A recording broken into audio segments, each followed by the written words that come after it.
Novruz bayramının adı Novruz sözündən olduğu nov, yeni, ruz gün mənasına gəlib fars dilində formalaşdığı iddia olunur. Lakin qeyd edim ki, bu əgər fars dilində formalaşmış bir ad olmuş olsaydı, o fars dilinin dil qrammatikasına görə ruze nov olaraq deyilməli idi. Və bu arada xatırladım ki, Novruz bayramı bütün Türk dünyasında yayılıb və Novruz sözünü biz bu günü rəsmi qrammatikanı qəbul etdikdən sonra Novruz kimi yazırıq. Əslində o bir çox türk dilində və həmçinin dialektdə Novruz kimi ifadə olunur. Yəni dolayısıyla bizə 1926-cı ildən sonra, bizə rəsmi Azərbaycan dili qəbul edildikdən sonra biz onu kitablara Novruz kimi yazmışıq və eyni ilə təbii ki 1926-cı ildən sonra digər türk dünyasında da bu o formada yazılıb. Lakin nə dedim, dialektdə onun v səsi olmayan Novruz formasında olan versiyası da var. Bunu bilmək bizə nəyi verə bilər? 1. Novruz sözünü türklər bir neçə adda ifadə etmişdi. Bunlardan biri eni, qor, az sözündən formalaşıb, eni, yeni sözünün köküdür. Həmçinin Hind-Avropa dillərində olan nov sözünün köküdür. Qor, qədim əski türk dilində günəş mənasında, isti mənasında, od mənasında işlənən bir sözdür. Xoruz sözü də o kökdəndir. Qor səs, yəni qoru səsləyən deməkdir. Qarşıda sual verirsə, qor haqqında ayrıca danışaram. Bu haqda da əvvəlki söyləşilərdə mən yetərincə danışmışam. Və növbəti hissə isə az is hissəsi işıq isti sözünün köküdür. Yəni dolayısıyla eni qoraz yenidən qorun isinməsi, istilənməsidir. Və digər bir hissə isə nar ilə us birləşməsindən Novruz formasında olan hissədir. Biz indi qarşıda yenə danışanda görəcəyik ki, türklərdə nar doğan bayramı da var. Və bunlar bizim düşündüyümüz, bildiyimiz bitki olan, meyvə olan nar deyil. Qədim əski türk dilində və Monqol dilində nar günəş isti mənasına gəlib, eyni ilə ərəblərdən nur isti mənasına gəlir və nar uz yenə həmin buradakı uz is hissəsi isti işıq sözünün köküdür. Necə ki bax bizim dilimizdə bir gün sözü var, bir də günəş sözü var. Buna diqqət etmisinizmi? Yəni bir gün sözü var, bir də günəş. Niyə gün və günəş sözü var?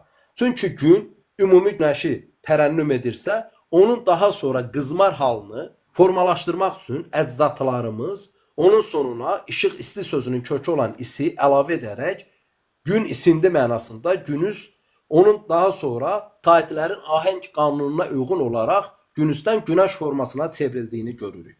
Eyni ilə həmin qaydada da nar sözünün sonuna isti işıq sözünün kökü gələrək Novruz sözü formalaşıb. İndi buna qarşı da ayrıca yenidən dəyinəcəm. Yəni dolayısıyla biz Novruz sözünü Zərdüştlüyə aid olmadığını görürük. Onun əslində fars dil qrammatikasında formalaşa biləcəyi kimi türk dilində formalaşa biləcəyini də müəyyənləşdirdik. Və bunun üzərinə Novruzun əsas atributlarından növbətçisi nədir? Bildiyimiz kimi 4 çərşənbə var və bəzi tədqiqatçılar iddia edir ki, burada olan 4 çərşənbə su, od, yel və torpaq çərşənbəsi ola bilsin ki, türklərə aid deyil. Çünki türklərdə bu fərqli formada, yəni yalançı çərşənbə, xəbərçi çərşənbə, ölü çərşənbəsi və ilaxır çərşənbəsi kimi ifadə olunur. Mən qarşıda danışanda Novruz bayramının atributlarına baxdıqda görəcəyik ki, əslində bu türk dilində olan bir məsələdir. Sadəcə olaraq biz son 1000 ildə Səlcuqludan üzü bu yana Osmanlı, Səfəvidə İslamı qəbul edərkən Novruzu bir balaca arxaya atmışıq, görməzdən gəlmişik. Daha doğrusu harda görməzdən gəlmişik? Saray mədəniyyətində. Və yazılar da ərəb fars dilində yazıldığından bu gün həmin mətnləri fars mədəniyyətinə, kültürünə aid olduğunu deməyə çalışırlar. Lakin bir bayatımızda qabaqda seli gözəl, dalınca yeli gözəl, yaxasında sümbülü, başında yeli gözəl bir bayatının olduğunu görürük. İndi başqa bir məsələ var. Novruz bayramı farslara aiddir. Yəni farslar deyəndə demək Hind-Avropa xalqının bir İrani qolu var. Hansı ki oradan farslar, kürdlər, talışlar formalaşıb. Yəni məhz bu İrani qoluna aid edilir ki, demək Novruz bayramı onlarla bağlıdır. Lakin biz bunu müəyyənləşdirməmişdən əvvəl qeyd edim ki, biz qədimdən 40 min ildən üzü günümüzə gələn bir ana tanrıça kültürünün olduğunu bilirik. Daha sonra 7-8 min ildən üzü bugünə bir üzr istəyirəm, kişiliyi təmsil edən kişi heykəlli rəsmləri olan kişi kültürü və onun paralelində bir buğa kültürünün olduğunu bilirik. Və mən bunun geniş təhlilini vermişəm və müəyyənləşdirmişəm ki, əslində burada olan ana tanrıça deyilən kültür əslində Allahın, yaradanın, təbiəti var edən sifətidir. Sadəcə olaraq qədim insanlar yazını bilmədiyindən Allahın yaradan, doğuran, təbiəti, baharı gətirən sifətini göstərmək üçün daha böyük qadın rəsmləri, heykəlləri çəkməyə çalışmışdı və daha sonra əkinçiliyə başlayan insanlar üçün martın 21-ni müəyyənləşdirib buna uyğun əkinçiliyi də aparması səbəbilə artıq martın 21-ni, yəni yer ilə günəşin birləşdiyi günü, artıq təbiətin isinəcəyi günü müəyyənləşdirmək üçün kişi heykəli rəsmləri ilə günəşi təmsil etməyə çalışmışdı. Biz bunun izlərinə Şumerlərdə İnnanna və Tamuzi tanrı və tanrıçası, Misirdə Isis tanrıçası və Asiris tanrısına çevrildiyini görürük. Farslarda Mitriyən günəş inancının olduğunu görürük. Anadoluda Kibela Hatis inancının olduğunu görürük.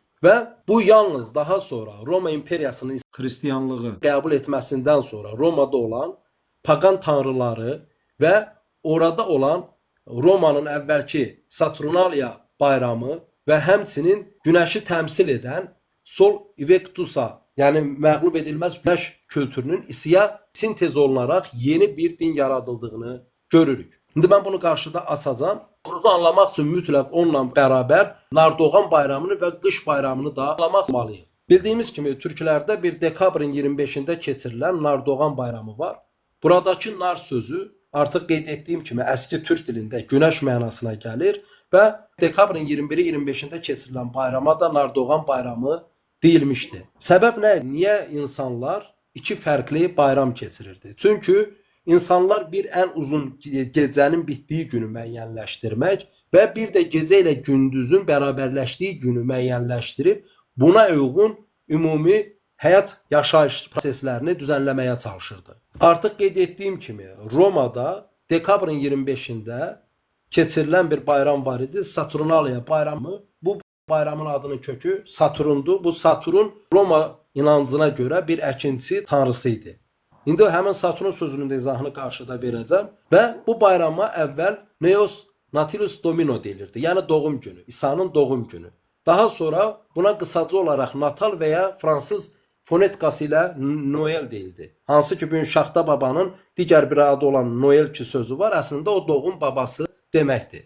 Və biz eyni ilə demək İskandinavların bir yul tonqalı qaladığını, bunun yanan közlərinin sönmüş hissəsini daha sonra evlərinə apardığını və burada insanların keçi paltarı, maskaları taxaraq rəqs etdiyi hadisələrinin mənbələrcə günümüzə gəlib çıxdığını bilirik. Və eyni ilə proto-slavlarda da keçi maskası taxan, keçi postu geyinən, kürkü geyinən insanların bu qış bayramında rəqs edərək insanlardan hədiyyələr topladığını bilirik.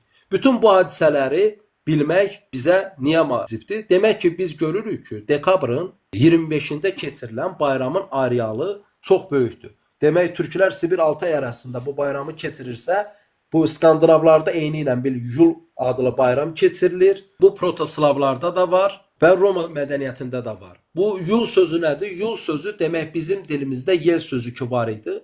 Hansı ki deyilir ki, türklərdə 4 çərşənbənin adı yoxdur. Əslində buradakı yul əslində yel tonqalıdır. Niyə? Çünki qədimdə qış sözünün sinonimlərindən biri də yeldir.